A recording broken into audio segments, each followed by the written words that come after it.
बिस्मिल्लाहिर्रहमानिर्रहीम।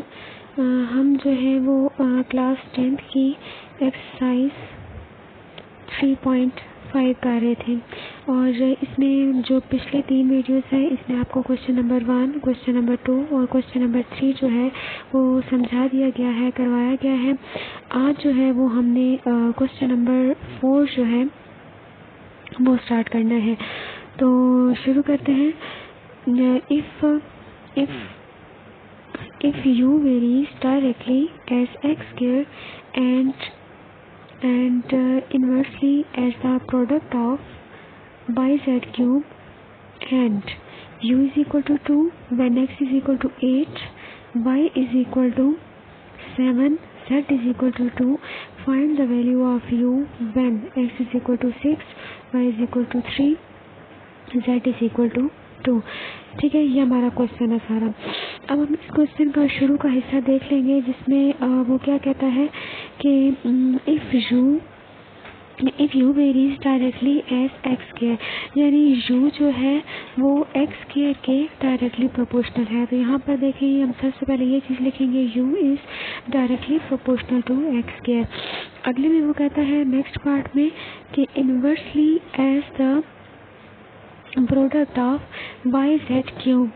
ठीक है, यानी वाई जेड क्यूब के इन्वर्सली प्रोपोर्शनल है। तो वाई जेड क्यूब जो है वो यहाँ पर बटे के नीचे आएगा। So u is directly proportional to x square and inversely proportional to y z cube. ठीक हो गया, ये हमने स्टेटमेंट से देकर लिख लिया। अब आपने यहाँ पर जो प्रोपोर्शनैलिटी का साइन है इसको हटाकर इसकी जगह पर आपने इक्वल का साइन लगाना है। जैसे ही प्रोपोर्शनैलिटी के साइन की जगह हम इक्वल की अलामत लगाते हैं तो साथ एक आता है कांस्टेंट के। ठीक है, तो यहाँ पर आपने इक्वल के साइन के साथ जो है वो कांस्टेंट के पुट अप करना है और बाकी जो आपका है x square divided by y z cube, ये आपका साथ में उसी तरह से आ जाएगा। इसको आपने नाम दे देना है इक्वेशन 1 का। अब जो क्वेश्चन में जहाँ यहाँ तक हम कर चुके हैं inversely as y z cube तक। ठीक है, आगे ये जो वैल्यूज आपको गिवन है u is equal to 2 when x is equal to 8 and y is equal to जो है वो 7 और z इज इक्वल टू 2, यहाँ तक। ठीक है, यहाँ तक जो वैल्यूज हैं वो आपने सारी यहाँ पर लिख दी। Putting u is equal to 2, x 8, y 7 and z is equal to 2, यहाँ तक ये सारी वैल्यूज जो है वो हमने इस इक्वेशन नंबर 1 के अंदर पुट अप करनी है। ठीक है, तो हम क्या करेंगे, ये u है, u की जगह पर हम लगा देंगे 2। ठीक है, और k जो है ये उसी तरह रहेगा और x जो है x की जगह पर आप 8 लगा देंगे और x के ऊपर स्क्वायर है, ये स्क्वायर उसी तरह रहेगा। इसके बाद y की जगह पर आप लगाएंगे 7 और इसके बाद है z क्यूब। ठीक है, z की जगह पर आपने 2 पुट किया और जो क्यूब है पावर 3 है ये उसी तरह से रहेगी। ठीक है, अब हमने ये करना है कि आपने इसको थोड़ा सा सॉल्व कर लेना है। 8 स्क्वायर है आपके पास, ये 8 स्क्वायर है। 8 स्क्वायर का मतलब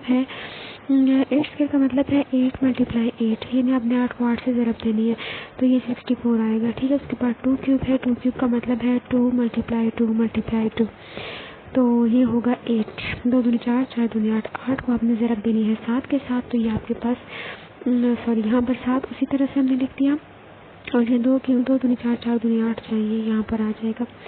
अब आपने ये करना है कि ये जो 7 और 8 है ये यहाँ पर बटे के नीचे है। इसको जब आप इक्वल के दूसरी तरफ यहाँ ले जाएंगे तो ये बटे के ऊपर आ जाएगा। इसी तरह ये जो 64 है ये यहाँ बटे के ऊपर है, जब आप इसको इस साइड पर बराबर के साइड पर ले जाएंगे तो ये बटे के नीचे आ जाएगा। अब इसको आपने सॉल्व कर लेना है, सिंप्लीफाई कर लेना है, जो कि इंतहाई सिंपल है। सिंप्लीफाई करना आपको आता है, 8वीं तक ये आप पढ़ चुके हैं। सिंप्लीफाई करने के बाद आपका आंसर ये देगा 7/4। अब k की जो वैल्यू 7/4 आई है इसको आपने पुट करना है इक्वेशन 1 के अंदर। ठीक है, इसको इक्वेशन 1 में हम पुट करेंगे। ये आपकी ऊपर यहाँ पर ये इक्वेशन 1 थी। ठीक है, तो ये बाकी इसमें u जो है u उसी तरह से रहेगा, u यहाँ पर उसी तरह से रहेगा। k आगे आपका यहाँ पर ये था k था। ठीक है, तो k की जगह पर के की जगह पर जो है वो आपने क्या पुटअप कर दिया 7/4।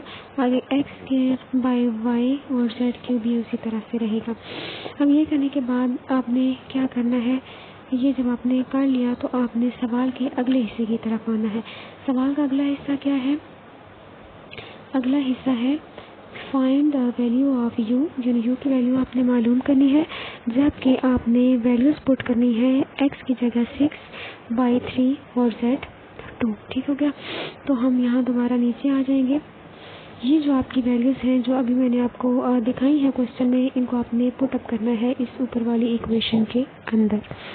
ये u उसी तरह से रहेगा, 7 उसी तरह से रहेगा, x की जगह पर आपने 6 पुट अप कर दिया, स्क्वायर उसी तरह से आया, y है ये 4 है, 4 उसी तरह से आया, फिर y है, y की जगह पर आपने 3 लगाना है, ये लगा दिया, z की जगह पर आपने 2 लगाना है, ये आपने लगा दिया, और ऊपर जो है ये आपका क्या आ जाएगा q। सही हो गया। अब आपने इसको थोड़ा सा सॉल्व कर देना है।